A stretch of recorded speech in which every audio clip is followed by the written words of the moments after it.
A sabedoria do ser. Estudante. Mestre, bom, as Sagradas Escrituras dizem, pedi e vos será dado, batei e vos será aberto. Assim, pois, perguntai e eu terei muito gosto em responder o que se deve responder. Estudante, mestre, gostaria de saber o porquê de uma inquietude muito grande, que tenho há muito, muito tempo. Quem sou eu, de onde venho, que papel desempenho, ou se tenho alguma missão, algo relacionado com o ensinamento. Mestre, são respostas às perguntas vitais, não é? Quem sou? De onde venho? Para onde vou?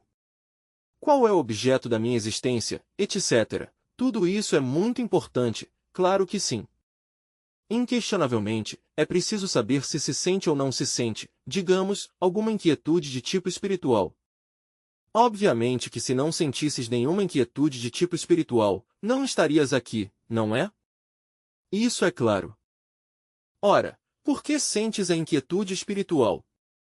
Se alguém a sente, é porque a centelha divina, a centelha imortal, o ser, a sua monada, para falar mais claro, e na linguagem de Leibniz, a sua monada, digamos, está trabalhando a essência, não é? E por isso a inquietude. Quando a monada não trabalha a essência, tampouco existe a inquietude. Como pode a essência sentir anseios, se a centelha divina não a trabalha? Agora, a centelha divina trabalha a essência quando a centelha quer autorrealizar-se, chegar à maestria. Mas se a centelha divina não quer chegar à maestria jamais, pois não trabalha a essência e então não há inquietude íntima, interna. Ora, em ti a inquietude, assinala que a centelha divina está te trabalhando, não é? Obviamente, pois, queres saber se há alguma missão na vida, não é? A mesma pergunta, pois, encerra uma profunda significação. Se não tivesses missão específica, definida, na vida, tampouco farias a pergunta, posto que não pode existir um efeito sem causa, nem uma causa sem efeito. Se existe a pergunta, é porque existe a missão, se não existisse a missão, a pergunta não seria feita. Ora, se se quer aclarar, qual é a missão? Pois os próprios fatos o estão dizendo. Se observas cuidadosamente as relações que tiveste na vida, todas as interrelações, poderás dar-te conta de que, ao combinar-se com a gnose, dão um grande resultado. Qual? A divulgação do ensinamento, não é verdade? Então, obviamente, essa é a tua missão, não é? Mas é claro que para poder trabalhar com grande acerto é necessário conhecer a fundo o ensinamento, porque se tu divulgasses o ensinamento sem o conhecer a fundo, pois não farias a divulgação de forma correta.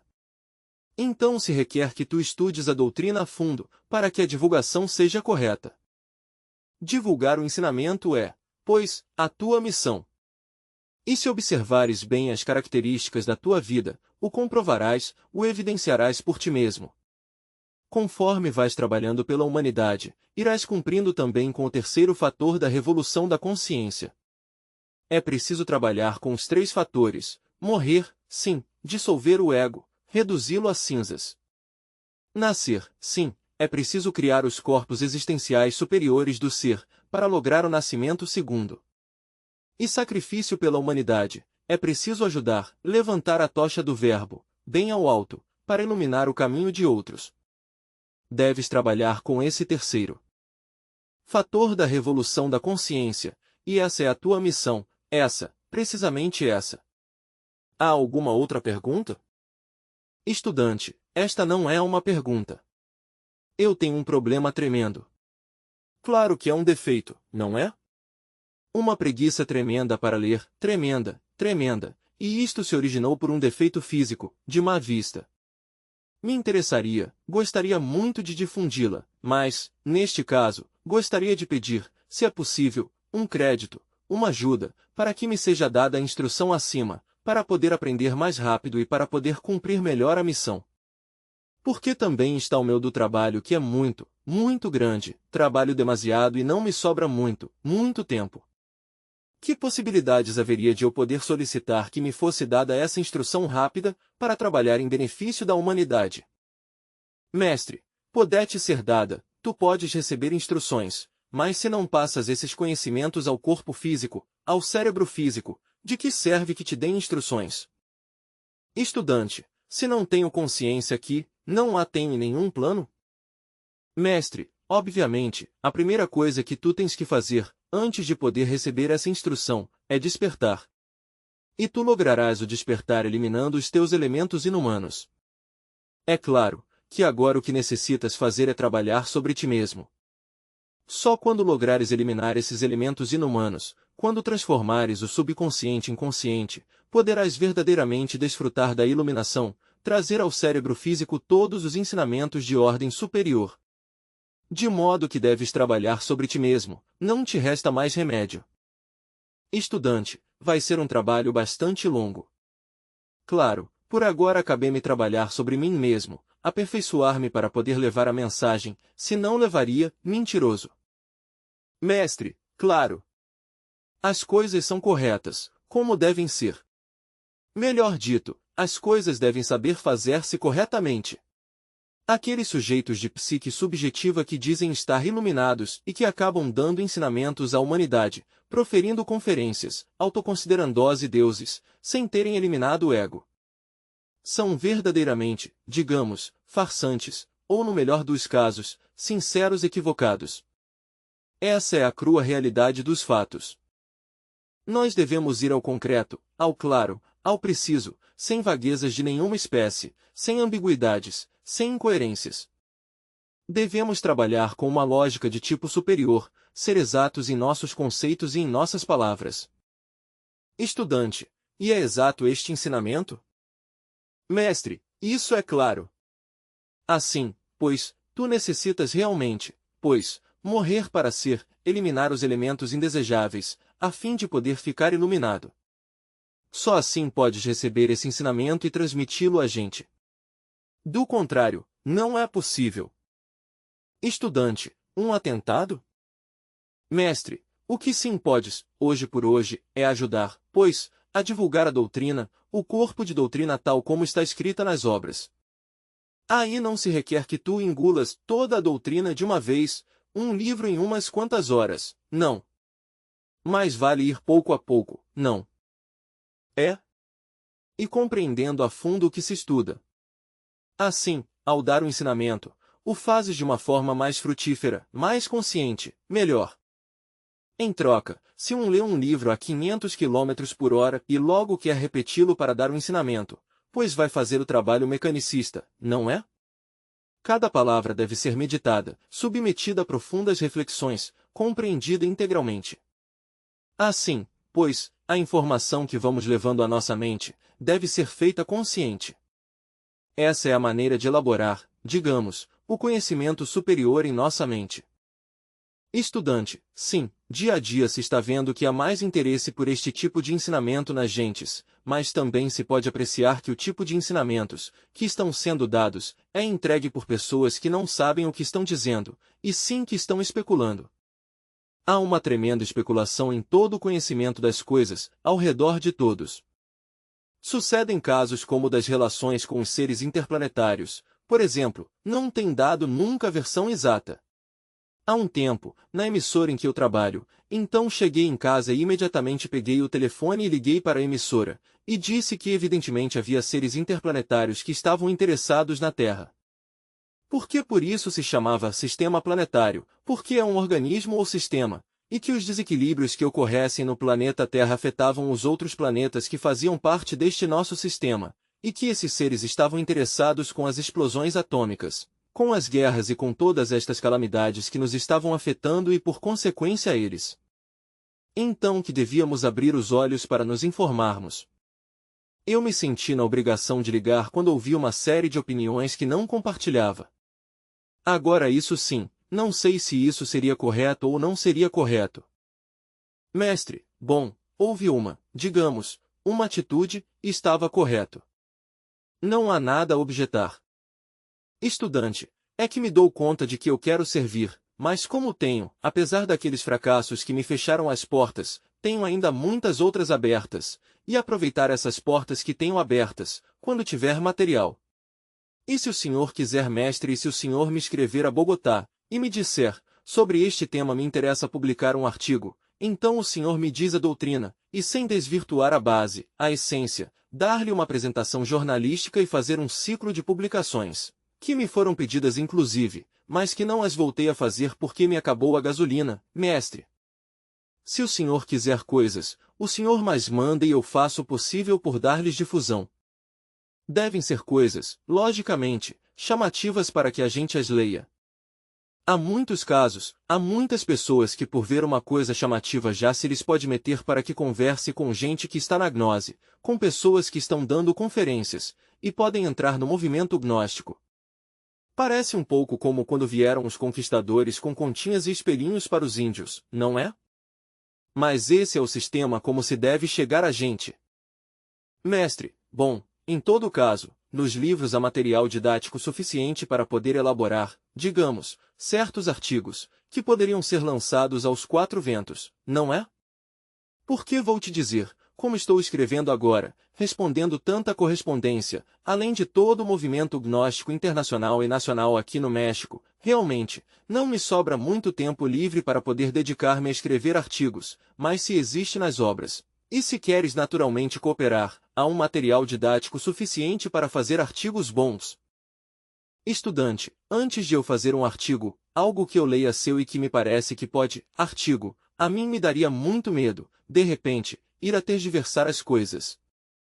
Por que como? Tenho que dar-lhes uma apresentação diferente. Por que não posso fazer um artigo jornalístico de forma pedagógica? Por que não o publicam? Por que resultaria insuportável? Porque para isso estão os livros, para não ir-lhe ao senhor. O senhor poder me revisar isso? Mestre, que coisa devo fazer? Estudante, revisar meus artigos e dizer-me o que se deve e não deve pôr. Mestre, tu me mandas e eu te os reviso. Isso não é problema, não é problema, com o maior gosto. Estudante, bom, assim sim, porque quando eu estou, seres interplanetários.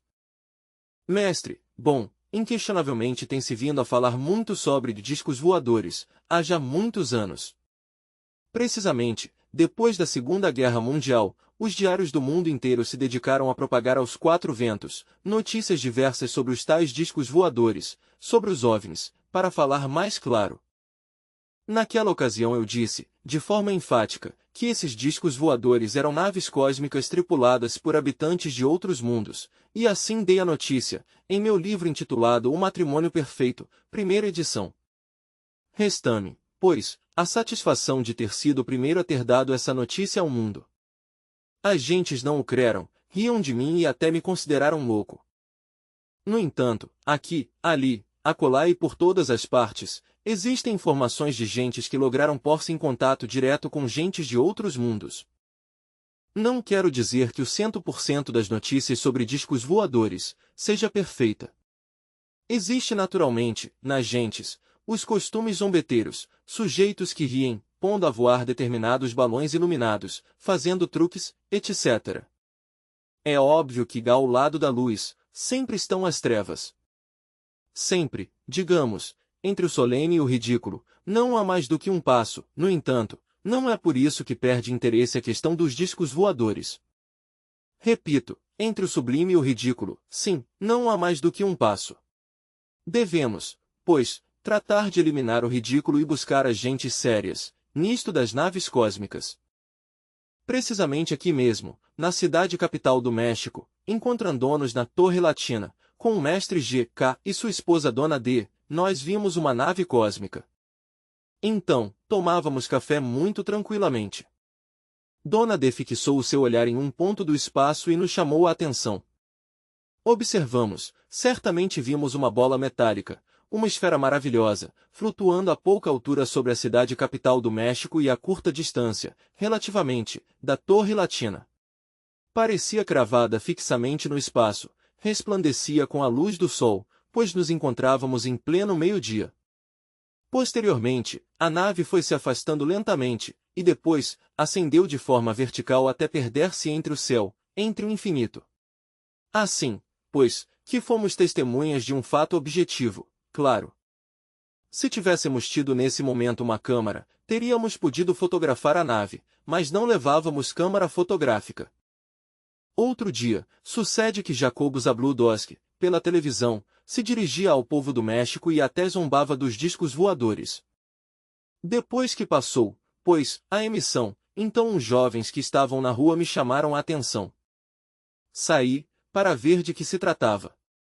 Com grande assombro vimos uma nave cósmica passar sobre o terraço da minha casa, deslizava-se lentamente no espaço, e os vizinhos, aqueles que me haviam chamado, não puderam deixar de rir-se de Jacobo Zabludowski e do seu ceticismo, pois ali tínhamos a nave todos, ante a nossa vista.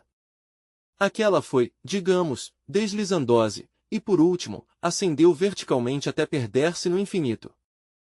Estudante, mestre, qual é a função, ou o que vêm fazer esses seres extraterrestres à Terra? Que missão têm?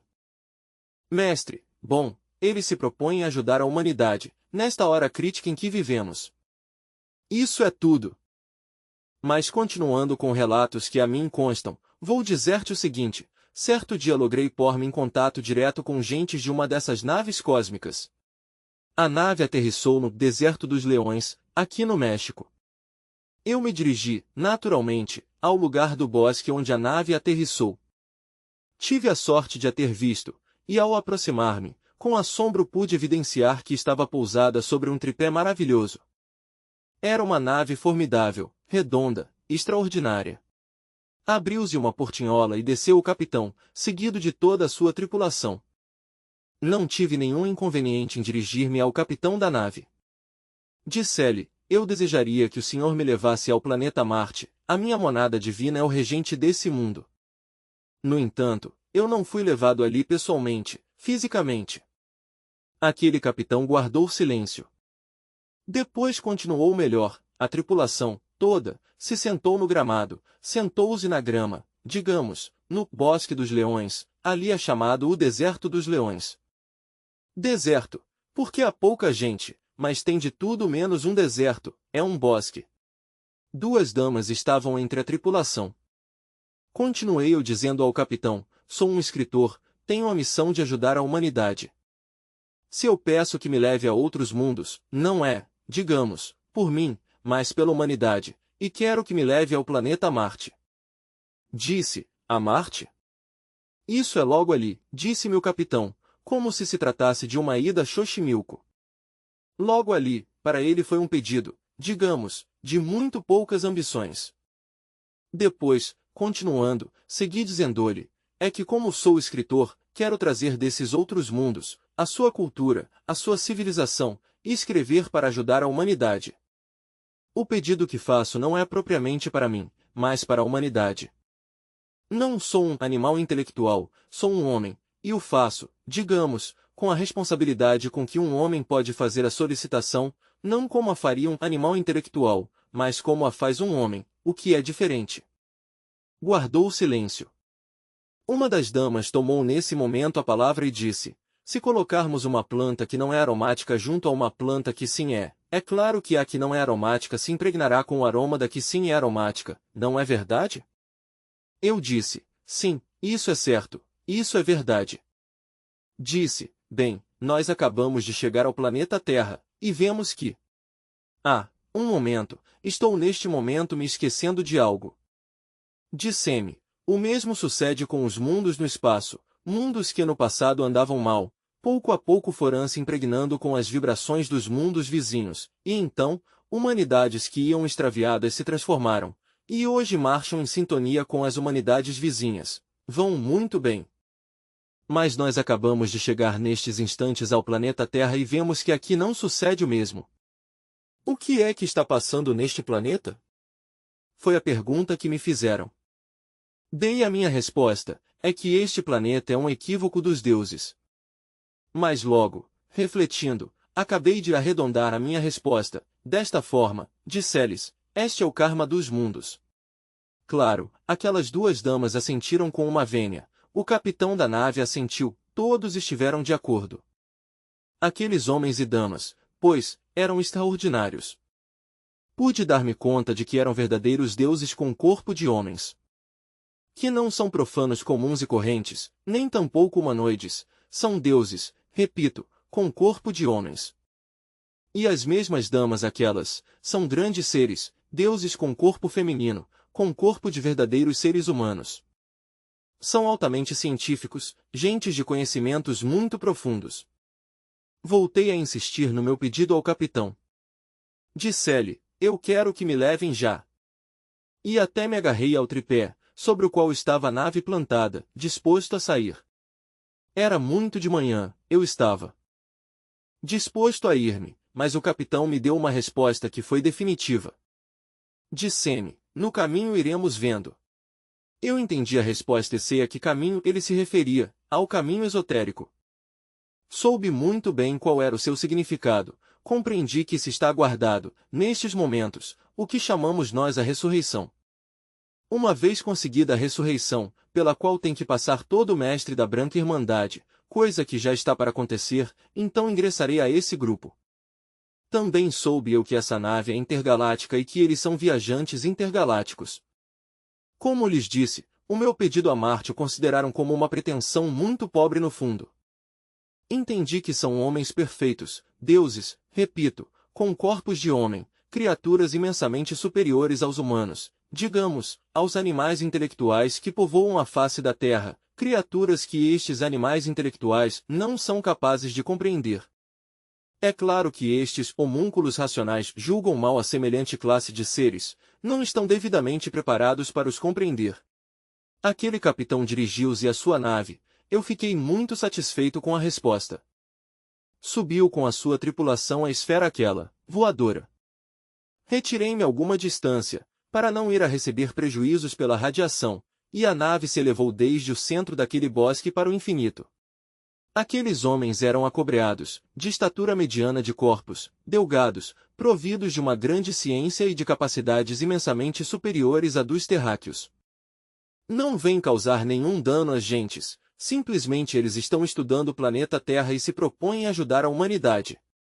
Desde esse dia sei que vou entrar a esse grupo, e será para trazer, aqui, à Terra, provas sobre a existência de vida em outros mundos, elementos minerais, vegetais e até organismos vivos, que serão postos sobre as mesas dos cientistas.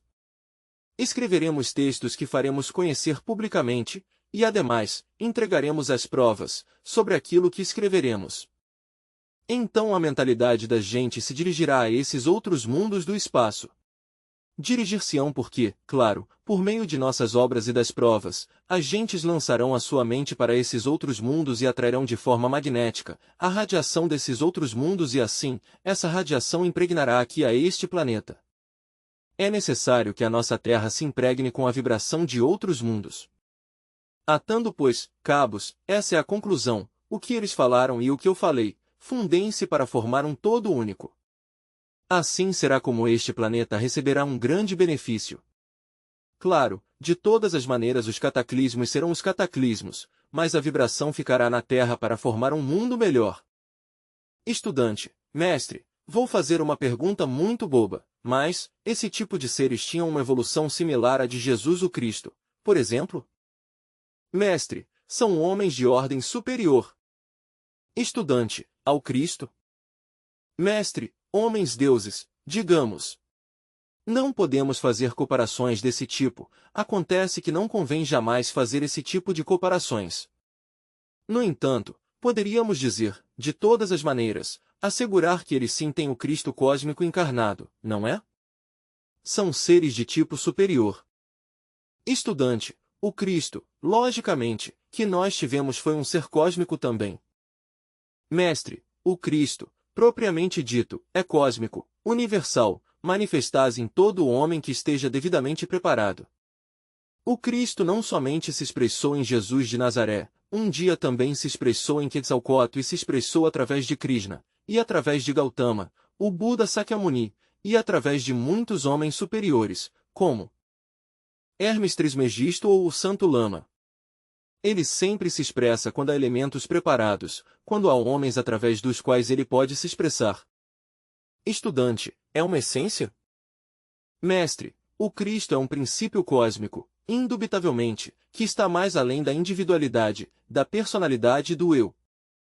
Estudante, e é um Deus? Mestre, ele é o que sempre foi e o que sempre será. É a vida que palpita em cada átomo, como palpita em cada sol. Isso é o Cristo. Não devemos, digamos, defini-lo dizendo que é só um Deus. Mas sim é esse agente maravilhoso que se expressa através de qualquer Deus, ou de qualquer homem, sempre e quando o instrumento seja devidamente esquisito. Assim, pois, esses habitantes de outros mundos, com os quais podemos pôr-nos em contato, são verdadeiros homens-deuses, no sentido mais completo da palavra. As gentes preferem agarrar, digamos, os extraterrestres. Para quê? Para lhes tirar os seus navios, não é, e armá-los depois com potencial atômico, com o propósito de destruir cidades indefesas. Também poderiam utilizar os terráqueos esses navios para invadir outros mundos habitados. Mas como acontece que esses extraterrestres são seres demasiado inteligentes e compreensivos, não se deixam agarrar e isso não agrada aos terráqueos. Então preferem, os moradores da Terra, digamos, dizer que os discos voadores não existem, que isso é uma alucinação, que isso é uma fantasia, que etc, etc. Sempre é um justificativo para tudo na vida. Estudante, e se algum ser desse chegassem a agarrar sua nave, ficaria praticamente impossibilitado de regressar ao seu lugar de origem? Mestre, ao ser agarrado, pois poderia ser assassinado, não é?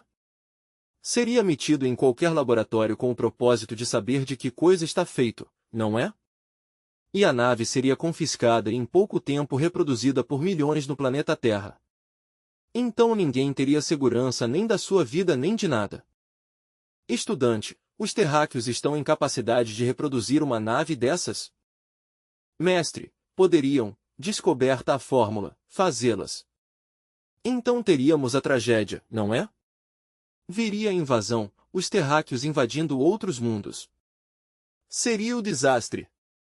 Ainda mais, as guerras seriam mais espantosas, porque essas naves carregadas com potencial atômico seriam mais poderosas que os canhões ultramodernos dos aviões ultrassônicos, etc. Em uma palavra, a humanidade utilizaria tudo isso para o mal e os tripulantes dessas naves os assassinariam. Mas eles, como são conscientes, como sabem o que são os terráqueos, não se deixam agarrar e se mantêm muito longe dos terráqueos. Porque sim querem agarrá-los, metê-los dentro do seu próprio critério, encerrá-los em suas masmorras, atormentá-los, despedaçá-los em seus laboratórios. O bárbaro é bárbaro. Então, os extraterrestres compreendem muito bem o que são estes bárbaros e embora não lhes causem nenhum dano, não prejudicam ninguém, tampouco se deixam agarrar, fugindo deles, são gente de tipo superior, gente que os terráqueos não compreenderam nem compreenderão nunca. Estudante, lembraste o que lemos no jornal? Doutor, sim, o montaram em uma nave, o passaram por uns aparelhos especiais e podia ver a sua casa e tudo. Então deu testemunho. Estudante, bom, uma coisa interessante era que eles tomavam alimentos da terra para os fabricar e pagam a toma de alimentos, fertilizando a terra. Doutor, sim, eles necessitavam o alimento da terra, e então o tomavam, mas para que não aparecesse como um roubo, como um furto, então mediante umas radiações fertilizavam a terra. Mestre, pois sim, atualmente vem gentes de outros mundos e trazem, todas têm alguma forma de cooperar, todas ajudam de alguma forma a humanidade. Assim, exatamente, está se formando já, fora do mundo Terra, está se fabricando, digamos, a sexta raça do amanhã. Já levaram o melhor da semente. Os extraterrestres estão levando gentes deste mundo para se cruzar com gentes de outros mundos, que devemos esclarecer um pouco sobre a questão esta da formação da sexta raça. Digo que, atualmente, muitas gentes estão desaparecendo, estão sendo levadas a outros mundos. Afirmo que, essas gentes, são levadas com o propósito de as cruzar, digamos, com humanidades planetárias diferentes. O resultado de tais cruzes será trazido de regresso à Terra, depois do grande cataclismo. Assim, pois, esse novo tipo de gente aparecerá na Terra purificada do amanhã, será a sexta raça raiz. Portanto, a futura Jerusalém, da qual fala o Apocalipse de São João, terá um povo novo, um povo santo e maravilhoso, extraordinário. Assim, pois, já está se formando a sexta raça raiz com gente que está sendo levada da Terra, que está sendo cruzada com habitantes de outros planetas, e isso é bastante interessante, não é verdade? Isto é o que eu queria esclarecer. Estudante, estão sendo levados homens e mulheres?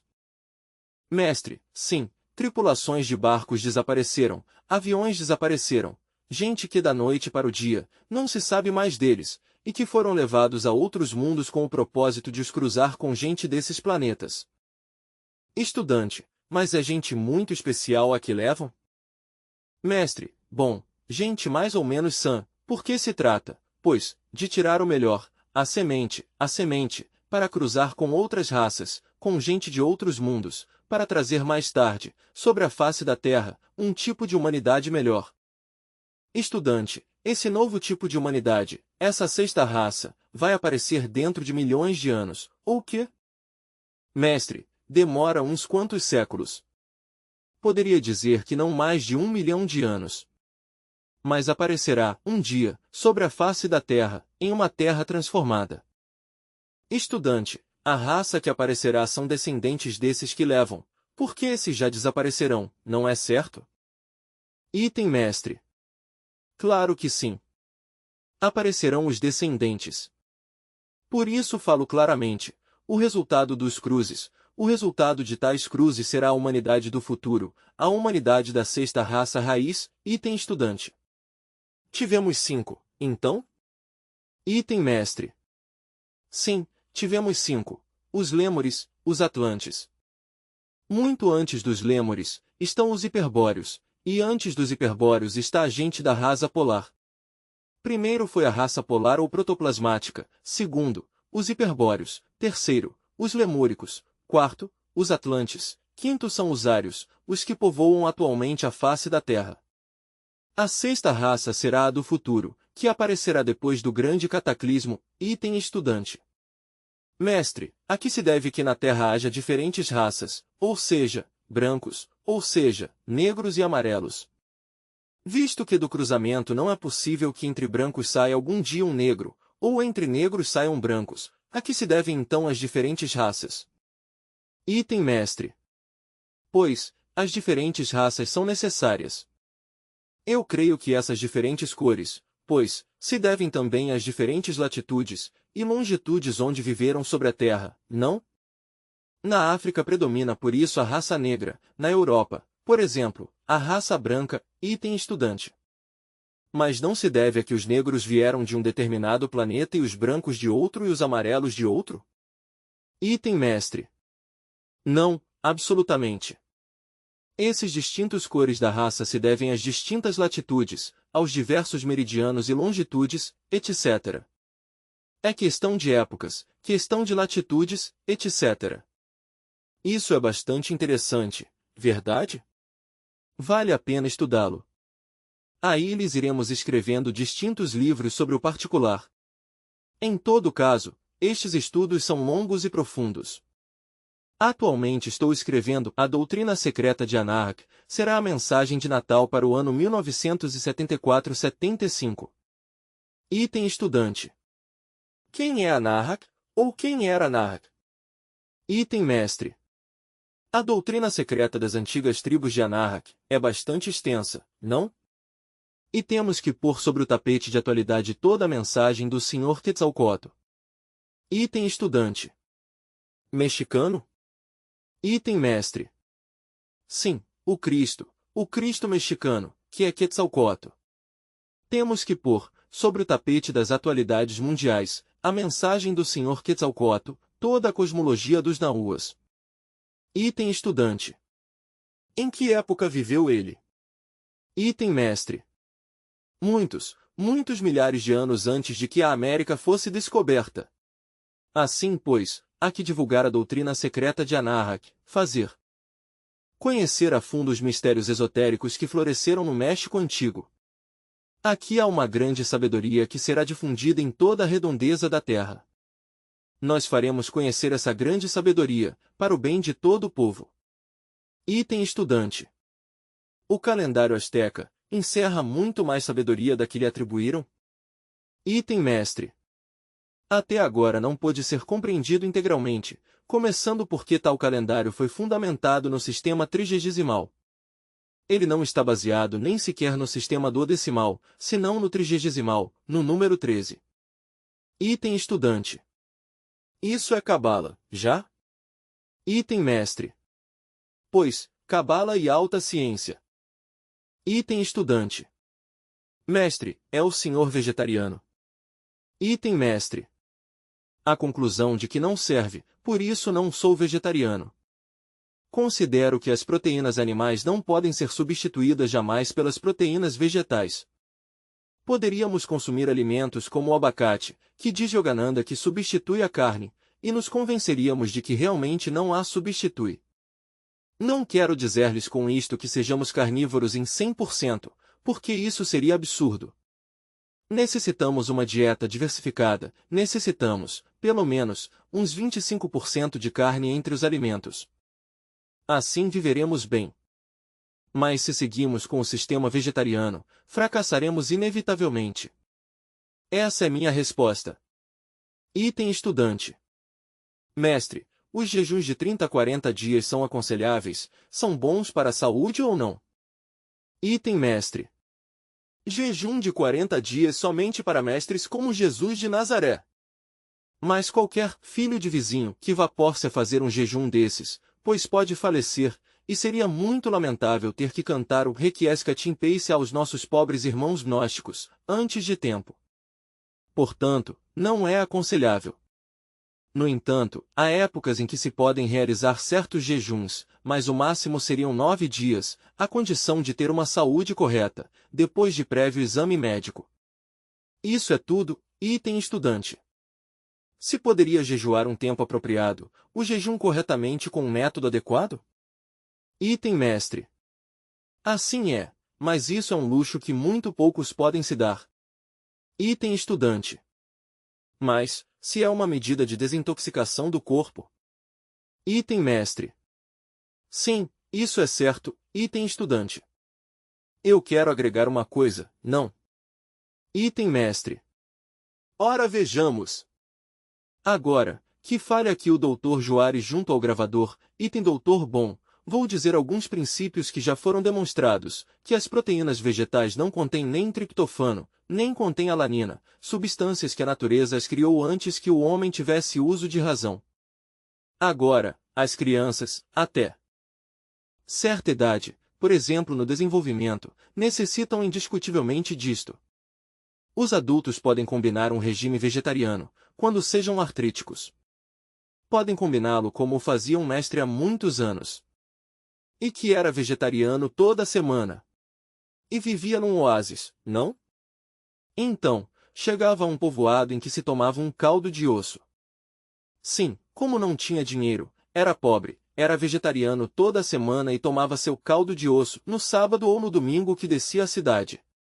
Quando já se passa certa idade onde há artritismo, pela mesma herança que nos legaram nossos ancestrais, pudesse combinar esse regime sem violar o processo trogoauto-egocrático cósmico comum ou alimentação recíproca entre os seres. E dentro dos seres que está o plâncton no mar até o tubarão, e na terra estão as plantas, os herbívoros, os carnívoros, e por sua vez os carnívoros são destruídos pelos micróbios, pelos vermes, e processais o círculo que não se pode violar. Porque certas substâncias que têm os mesmos animais carnívoros, ou herbívoros, que já as sintetizaram no músculo, não estão nas plantas? Porque é um processo em que intervém a medula espinhal e o sêmen dos animais, que por sua vez são comidos pelos homens. Ou seja, é como se quiséssemos tirar também aos vermes e aos micróbios, nossos corpos humanos, então se romperia o círculo também, aí.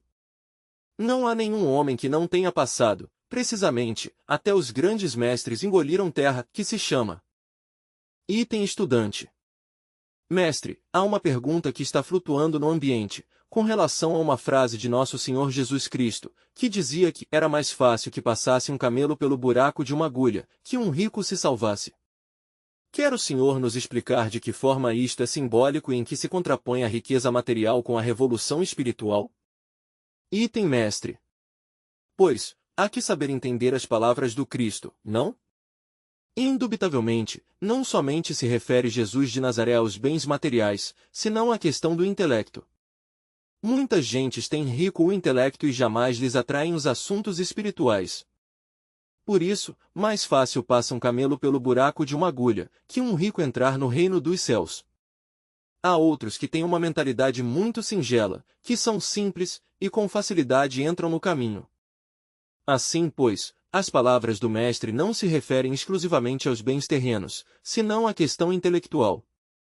Também é certo e de toda verdade que há avarentos, há indivíduos que têm armazenadas riquezas, e claro, nunca entram na senda por estarem apegados a seus bens. Desde este ponto de vista, isso é exato. Mas podem-se ter riquezas, pode-se ter dinheiro, sem que por isso se deixe de entrar ao reino dos céus. Tenhas em conta que o conde Saint-Germain, por exemplo, possuía riquezas incalculáveis. Tenha-se em conta que Cagliostro podia transmutar também o chumbo em ouro e fazer diamantes da melhor qualidade. Tanto um como o outro, possuíram todos os bens da terra, e no entanto, estavam dotados de uma tremenda espiritualidade, porque eram mestres ressurretos. Assim, pois, a questão está, não em ter ou não ter os bens materiais, senão saber administrá-los, não se apegar a eles. O conde Saint-Germain o ensinou com seu exemplo. De repente aparecia como multimilionário, rico, arquimilionário, como quando se apresentou ele ante Luís XV. No entanto, tempo depois o veem numa humilde mansarda, vivendo entre os pobres, não porque não tivesse dinheiro, não porque não tivesse riquezas. O governo da França o chamou para lhe oferecer um emprego. Sua resposta foi: não preciso do emprego, agradeço muito, sou um príncipe e possuo uma rica fortuna. Claro, todo mundo ficou desconcertado. E quando desencarnou, quando se diz que desencarnou, por que ele não desencarnou, quando se fez passar por morto, seu discípulo mais próximo ouviu, pois, num quartinho aí, de uma morte, de tintas que fabricava para pintar sedas e até meio doente, com um gota e não sei que mais. Morreu, dizem que morreu. Levarão-no ao panteão. Tempo depois, alguém abriu a tumba e não encontrou nada, ali não estavam nem os ossos de Saint-Germain. Anos depois apareceu em Paris, cheio de vida e assombrando a todo mundo. Assim, pois, esses mestres fazem-se passar por mortos quando querem, e manejam todos os bens da terra sem se apegar a nenhum. A verdade, pois, do grande Kabir Jesus não se refere exclusivamente aos bens terrenos, senão à questão do intelecto. Há muitos que têm um intelecto poderoso, mas não lhes interessa a espiritualidade, não lhes interessa o esoterismo, a mente deles está demasiado complicada. Há outros que têm bens terrenos, estão tão apegados aos bens terrenos, que tampouco lhes interessa a espiritualidade, porque querem mais seus bens que outra coisa. Mas os bens terrenos não são tudo, amplieze o conceito até abranger o intelecto. Item estudante. Do vegetarianismo, se eles estão ingerindo a proteína animal, usando o leite e seus derivados, e o ovo, destes de granja. Lazado põe como padrão a caseína do leite e a albumina do ovo, e não põe a carne por ser muito pesada, demasiadas proteínas, a macromolécula é muito grande, não. Então, se a pessoa vegetariana está ingerindo estas proteínas, então, não haverá debilidade? Item mestre. Bom, escutei a pergunta e com o maior gosto, pois, apressou-me a respondê-la. Tudo o que diga Lazado, e o que digam em geral os diversos sistemas que, de uma ou outra forma, defendam o sistema vegetariano, indubitavelmente tendem a justificar o mesmo sistema. A crua realidade dos fatos é que não há nada que possa substituir a proteína da carne, ainda que se inventem inumeráveis teorias nesse sentido. Assim, pois, indubitavelmente, as proteínas da carne vêm a ser o fundamento para a vida celular orgânica. Eliminá-la para satisfazer tal ou qual teoria, porque tal ou qual hipótese afirma que mediante esta ou outras substâncias se pode substituir a proteína animal, resulta completamente absurdo. Quando eu fui vegetariano, usei precisamente todas essas teorias, usei todos esses modismos, sistemas, procedimentos para substituir a carne, e em nome da verdade devo lhes dizer que com esse sistema fracassei totalmente. Além disso, coube-me ver morrer a muitos. Conheci muitos vegetarianos fanáticos, nunca achei um são, todos são doentes.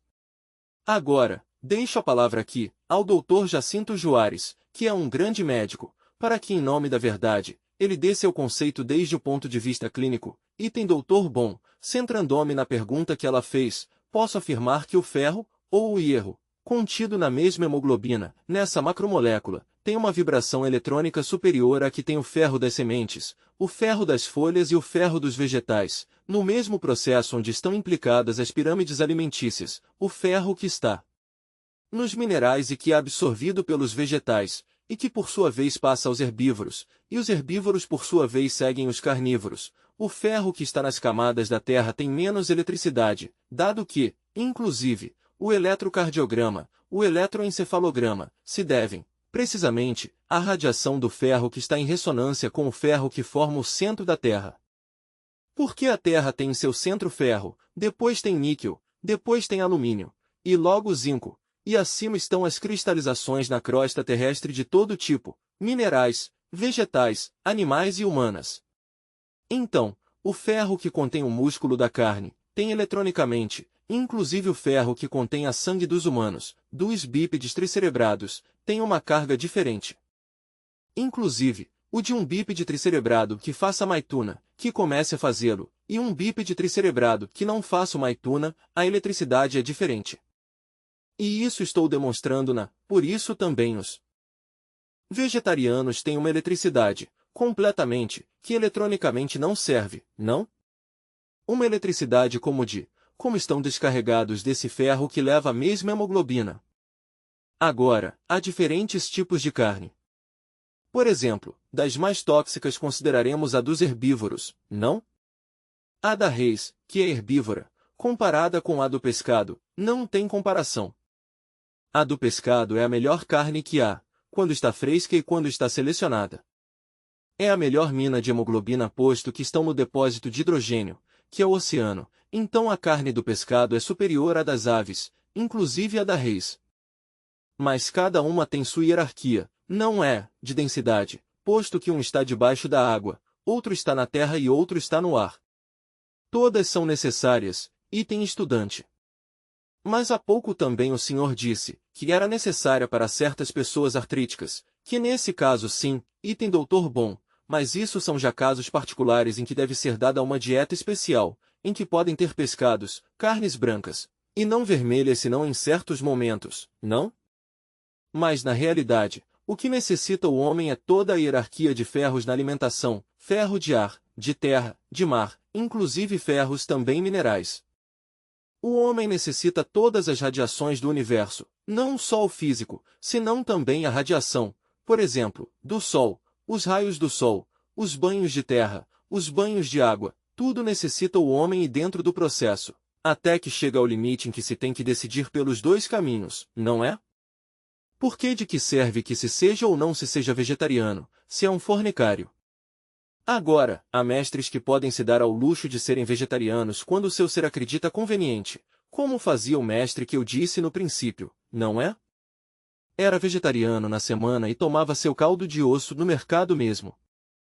Dizia, preparei-me um caldo, e o tomava, verdade? Quando acreditava conveniente e quando não acreditava, tampouco o tomava. Ou seja, que se requer?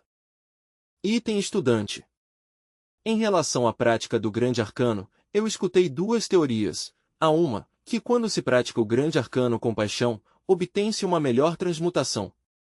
E de outra parte, há quem sustenta que o grande arcano deve ser praticado livre e isento de todo tipo de paixões. Qual é a verdade? Item mestre. Em tudo isto há graus e graus. Inquestionavelmente, não podemos exigir do animal que não seja passional, posto que é animal.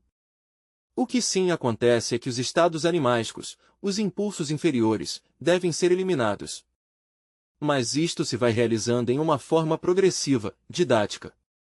Seria absolutamente impossível conseguir que um casal de bestas fosse santo da noite para o dia.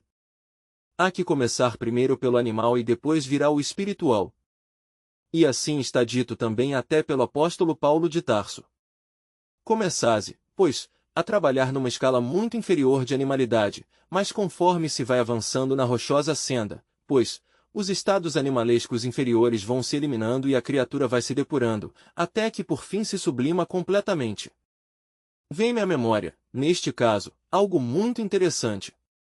Apesar da mística avançada com a qual eu realizava meus trabalhos, digamos, na nona esfera, há algum tempo, recordo que encontrando-me por lá, em Acapulco, sucedeu-me algo insólito. Fora do corpo físico encontrei-me com um místico que parecia como da Idade Média. Aquele tentou fazer-me, pois, os famosos estigmas nas mãos, com um prego tentou perfurar-me, pois, as mãos. Conseguiu avançar com seu prego até certo ponto, e nada mais. E das palmas de minhas mãos brotavam, então, raios e trovões. Mas não conseguiu ele o que se propunha, então me conduziu, pois, à igreja gnóstica e me apresentou ante um grande mestre. Meu real ser interior. Me acompanhou. Naquela época eu ainda não tinha perfuradas as mãos astrais, e disse, aqui trago a este mestre para o assunto dos estigmas. Dirigiu-se então, o ser que estava sentado ante a pia de água batismal, um andrógeno divino, diretamente ao meu real ser interior, quer dizer, a Samael mesmo, a minha monada particular, e falando sobre mim me disse, é muito forte e responde muito bem, mas deve cumprir melhor com o sacramento da Igreja de Roma. Eu disse, já entendo perfeitamente, cumprirei melhor. Posteriormente tive que regressar ao meu corpo físico, entendi o que se me tinha dito. Obviamente, tinha eu que sublimar, mais ainda, a energia criadora. Então já, apesar de que realizava o coitus reservatus como um ritual, precisei sintetizá-lo mais, torná-lo mais estático, mais divinal. E assim, durante a prática, recordo que nem sequer me lembrava, digamos, dos órgãos criadores nem do corpo físico, senão que em sublime êxtase místico realizava o trabalho na nona esfera.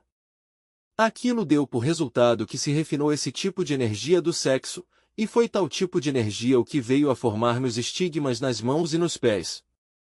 Assim triunfei. Mais tarde já, muito mais tarde no tempo, passei mais além do trabalho na nona esfera. Hoje em dia já estou proibido de trabalhar, digamos, com o Sahaja Maituna. No entanto, esta proibição não veio senão quando já consegui a androgilia, de Amonil Sacas. Essa androgilia se consegue quando se desposa um com sua valquíria, quer dizer, com sua alma espiritual. No homem ela é feminina, na mulher é masculina. Como quer que logrei tal noivado místico já, pois, o trabalho de tipo mágico sexual, digamos, na nona esfera, já seria, pois, até certo ponto, um pouco absurdo não é? Pelo motivo de que já tenho as duas almas dentro, estou íntegro, desde esse ponto de vista. Assim, pois, vejam vocês como pouco a pouco vais refinando a energia e refinando o aspecto sexual. Começase numa forma grosseira, burda, mas com o tempo, conforme um dissolve os elementos inumanos, é óbvio que tem que ir se espiritualizando, até que por último chega a uma castidade absoluta. Assim são as coisas, olhadas tal como devem de ser. Por que não é possível exigir de um casal de principiantes, que tenham a santidade de um Francisco de Assis? Coloquemo-nos no terreno dos fatos concretos e práticos. Item estudante. Mestre, queria lhe fazer outra pergunta. É muito frequente entre os irmãos gnósticos, que quando estão se iniciando na senda, sofrem grandes decepções por quanto trabalham, por exemplo, na nona esfera, e inclusive estão lutando por destruir seus agregados, seus egos, e não veem resultados positivos, resultados imediatos. Esses resultados não são vistos imediatamente porque são muito demorados ou porque os iniciados não têm consciência exata para ir notando paulatinamente que se vão produzindo. Item mestre. Bem, o que afirmaste é o real. Pois, certamente querem resultados imediatos e acontece que as coisas não são como a mente as quer, senão como são. Aqui não se podem ver os resultados imediatamente, há que trabalhar. Mas os resultados que hajam, tampouco poderiam ser percebidos se um não despertou a consciência. Só despertando a consciência vai conhecendo os resultados. Este é um trabalho de por vida, isto não se consegue da noite para o dia. Há tempos de terrível solidão e sobre essa solidão falaram os melhores iniciados. A noite espiritual de um Beethoven, a noite espiritual de um Mozart, a noite espiritual de um Jesus de Nazaré, a noite espiritual de um Hermes Trismegisto, épocas em que um se vê na mais tremenda solidão, separado de toda espiritualidade, acima não o recebem, porque não o merece, abaixo tampouco o querem já, porque este se converteu em inimigo do eu psicológico. Total, anda como um infeliz sobre o barro da terra. A maior parte fracassam, nessa época da noite espiritual. Os poucos que logram resistir, verdadeiramente triunfam. Mas são poucos, repito, os que logram resistir essa prova tão dura. Item estudante. Mestre, para saber, exatamente, se nós chegamos a esse momento da noite espiritual, quais são suas características e manifestações, para não ir confundi-las? Item mestre. São muito práticas e concretas: falta de iluminação interna, aborrecimento, fracasso sexual, fastio, o desespero, materialidade em alto grau. Nem um raio de luz, nem uma gota de esperança, mundo sensorial nada mais, aborrecedor e até a saciedade. Essas são, pois, os sintomas da noite espiritual. Item estudante. E fatalmente todos os, item mestre. A noite espiritual, esses são seus sintomas, repito. Item estudante. Muitos estudantes não querem buscar sua revolução espiritual em grupo, não lhes interessa assistir aos lumisiais nem a cadeias, buscam, mais bem, sua revolução de forma particular. O que é mais conveniente e produtivo? Item mestre. A autorrealização é algo demasiado individual, muito de cada um. Mas devemos ter em conta os 3 fatores necessários para a revolução da consciência. Nascer. Isto somente é possível trabalhando na forja dos ciclopes. Morrer é questão de dissolução do eu psicológico. Mas sacrificar-nos pela humanidade é amor. De alguma forma temos nós que lutar por nossos semelhantes. Nos santuários, por exemplo, nos lumisiais gnósticos existe a oportunidade para o sacrifício. Com o fato mesmo de tomar parte de uma cadeia de cura, para ajudar ou para sarar a outros à distância, estamos nós prestando um serviço impessoal. Com o fato mesmo de assistir ao santuário, ajudamos com nossas forças, digamos, aos demais, porque em cada santuário formasse um centro magnético especial. É claro que tal centro é vital para a consciência, porque em tal centro se pode praticar a meditação, em tal centro podes estimular a essência. Por isso, esses centros são tão cardinais e definitivos para a nova era de Aquário. Convém assistir sempre aos lumisiais, não tanto por nós, senão pelos demais. Isso é tudo. Item estudante. Tanto as criaturas encarnadas em corpo de homem ou em corpo de mulher. Item mestre. A noite espiritual é para todos, para homem e para mulheres. Pode durar meses, como pode durar muitos anos, o tempo varia. A maior parte fogem, entregam-se à bebida, às drogas, escapam. Raros são, repito, os que têm a suficiente fortaleza e tenacidade como para chegar até o fim. Esses que perseverem, serão salvados, esses que perseverem, chegarão à iluminação, esses que perseverem, avançarão pela senda da iniciação. Isso é tudo. Item estudante. Mestre, que fórmulas poderia dar o senhor às criaturas que passam por esse transe, para que saiam dele o mais pronto possível? Item mestre. No meio da solidão e do silêncio, no meio da dor e da viuvez, ante o aborrecimento e a vacuidade, não resta mais que uma só via, a da meditação. Quando a mente está quieta, quando a mente está em silêncio, advém o novo. Há que esgotar o processo do pensar, durante a meditação. Esgotado tal processo, advém então o novo. Se conseguirmos fazer, na mente, a irrupção do vazio iluminador, receberemos iluminação e isto nos reconfortará enormemente. Em tempos da rigorosa tentação, diz por aí Frei Miguel de Molina em sua guia espiritual, há que submergir-se dentro de si mesmo, em profunda meditação. Quem quiser sair triunfante, pois, da noite espiritual, que se entregue à meditação de fundo. Isso é tudo. Item estudante. Mestre, o senhor estava agora nos dizendo que a meditação é, praticamente, deixar a mente em branco. Mas há outro sentido de meditação, que pelo contrário é muito dinâmico, que é concentrar-se e pensar sobre um tema, o que indica uma dinâmica mental. Ou seja, há 2 tipos de meditação? Item mestre. Existem muitos tipos de meditação, mas se é que nós queremos apreender o real, se é que nós queremos experimentar a verdade, se queremos sentir em nossa psique esse elemento que transforma radicalmente, necessitamos da quietude e do silêncio da mente. Não se trata de pôr a mente em branco, porque isso verdadeiramente é absurdo. O que se requer é chegar à quietude e ao silêncio da mente, e isso é diferente. Mas pôr a mente em branco resulta no fundo, e perdoe-me a palavra, até estúpido. Necessitase algo mais que essa estupidez, necessitase quietude e silêncio da mente. Quando o processo de pensar ficou esgotado, a mente fica quieta e em silêncio, e então advém o novo. Não se trata de combater os pensamentos que cheguem, para que a mente fique quieta, não. O que se trata é de contemplar esses pensamentos, de compreendê-los, contemplar esses desejos e entendê-los, contemplar e entender a todos os recordos que cheguem à mente. Conforme vais e compreendendo tudo isso que chega ao entendimento, então pode-se ir transcendendo. Em uma palavra, suponhamos que vem, à mente, o recordo de uma cena de ira na casa. Que faremos? Tentar compreendê-la. E depois de compreendê-la, o quê? Esquecê-la.